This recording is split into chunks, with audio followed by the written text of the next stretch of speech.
oui saaga nañ ndey président. oui bu leer. de la république. waaw. yëgu ko. yëg na ko kay xam na ko ba def yëgoon nga ko. yëg na ko. mais xanaa vidéo kii nekku fi. non la réponse rek oui moi après dama bëgg a continuer. non doo conditionner sama réponse mais c'est des vidéos qui sont là. non je pose une question. C'est une réalité. non si je t'explique. kay man condition mën a sa réponse. comme dañuy waxtaan pour askan wi. ma bëgg ngay gën a leeral askan wi ndax amul Sénégalais boo xam ne saaga na ndey président. am na.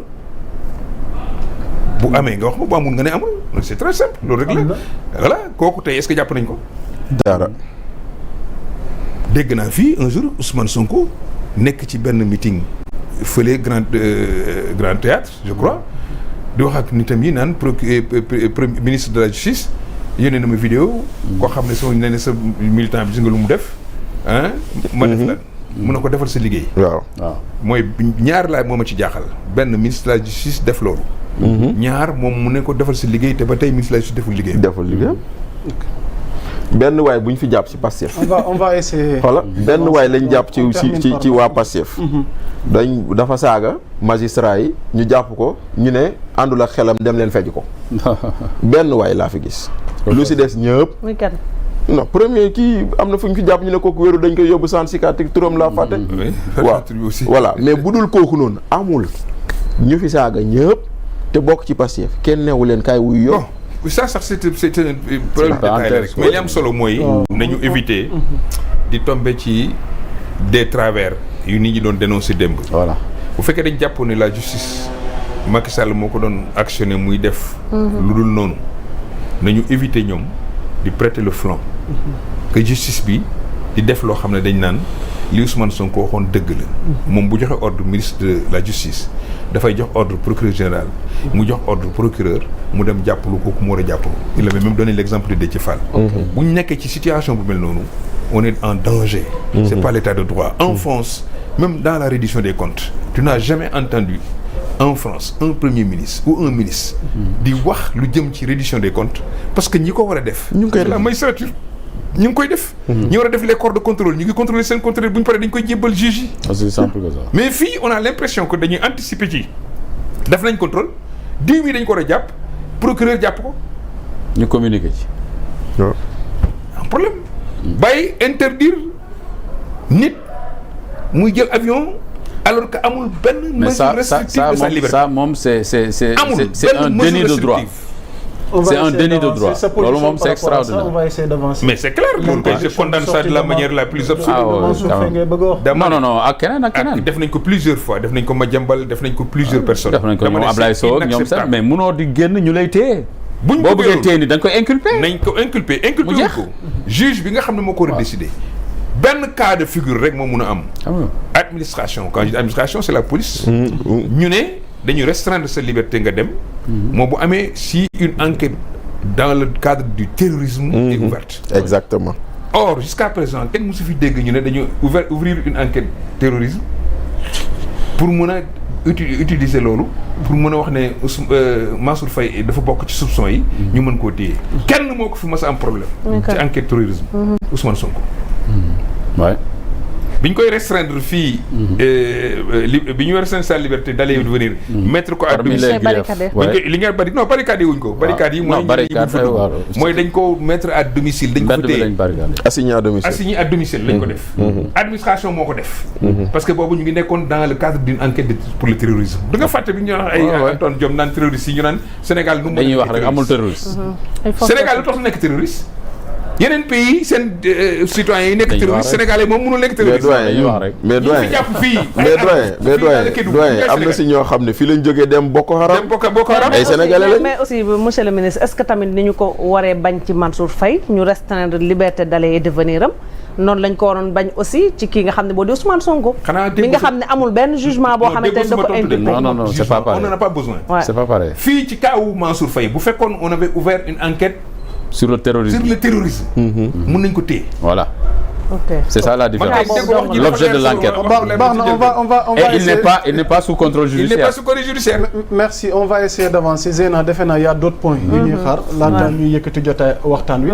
Peut-être balaa may ñëw ci question boobu noonu. dinañu wax son avis par rapport à la levée de l'immunité parlementaire du député Moustapha Diop ak tuuma yi gàll ci ndoddam ci li ko boole ak soxna soosu ñuy wax Tabaski Ngom.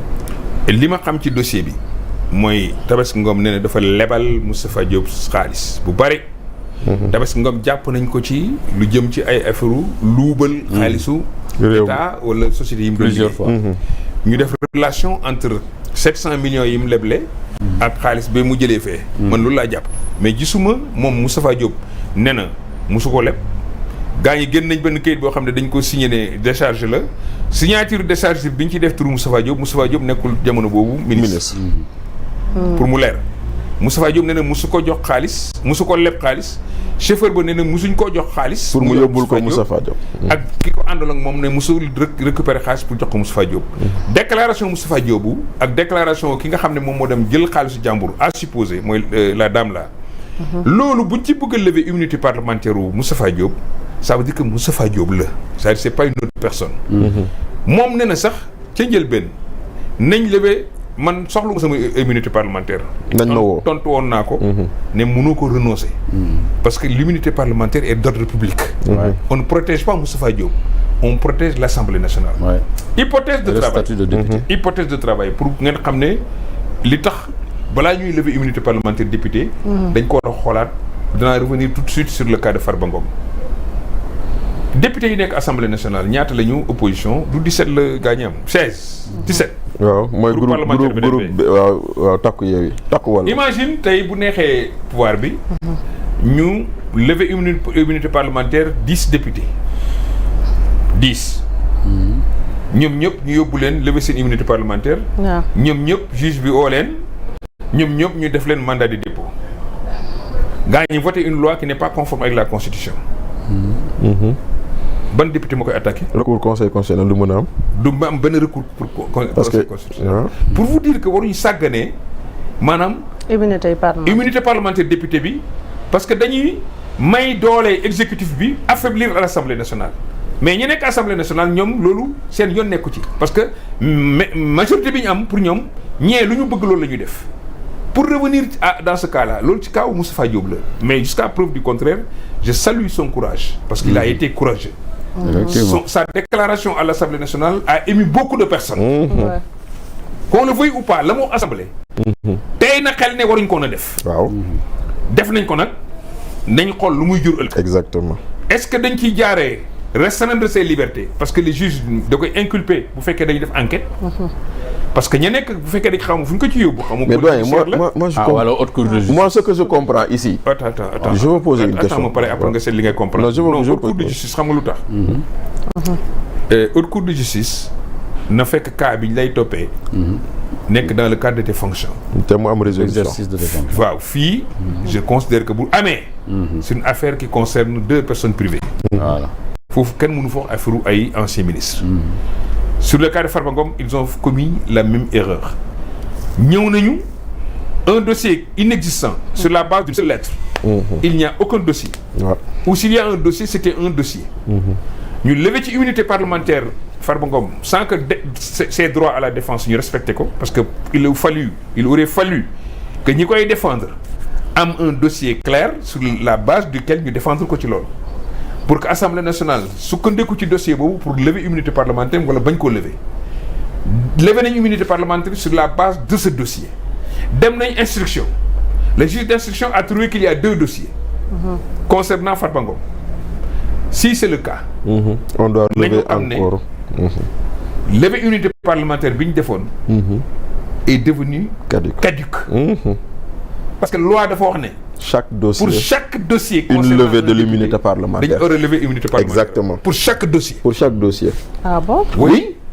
buñ la doon topp fukki avocat yi yoon bu ñu xarañee. bu fekkoon bokk naa ci avocat yi.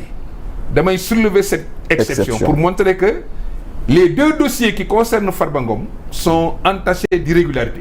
parce qu'on a levé son immunité sur un dossier. un dossier ñu topp ko ci ñaari dossier. merci. bañ ko fi defee bëgg a def Omar Sarr. si vous vous rappelez. dañ ko lever immunité parlementaire am bu ko topp ci déclaration bu mu defoon beneen bu bokkul ak immunité parlementaire bi.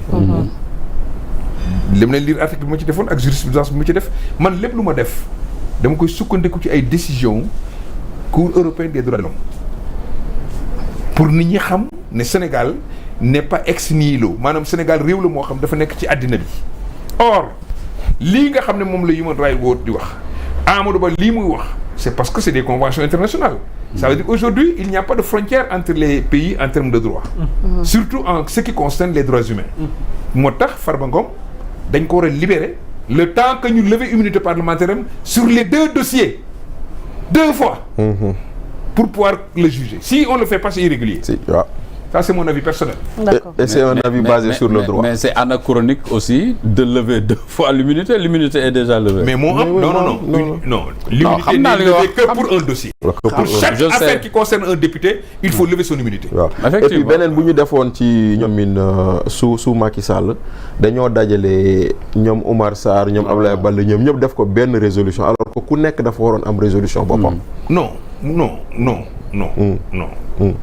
On peut lever en même temps l'immunité parlementaire de plusieurs députés sur un dossier. Un seul dossier. Ce qu'on ne peut pas, c'est lever l'immunité parlementaire d'un député sur plusieurs dossiers.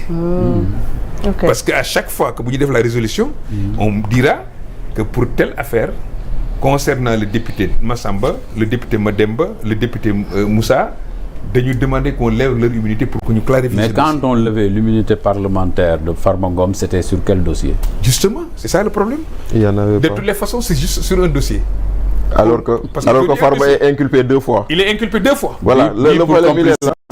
Pour voilà, non, pour benn bi pour complicité, waaye benn bi complicité beneen bi xaw ma pour lan. ma xaw ma de deniers publics, xaw ma de blanchiment d'argent. Il est inculpé 2 fois. 2 fois. Voilà. Zeyna, merci beaucoup. On va essayer d'avancer. Ouais, merci beaucoup Ya Moussa. Monsieur le ministre, beneen question bi moom mooy actuellement ñu ngi wax ni le tandem Diomaye Sonko ñu ngi door def at ci li nga xam ne moom moo di bi ñu toogee ci bopp réew mi lan mooy sa analyse ak ban bilan nga leen di jox par rapport ak 1 an de pouvoir yu nekk ci biir réew mi. Bilan bi ma leen di jox mooy bilan bi Amadou Ba def.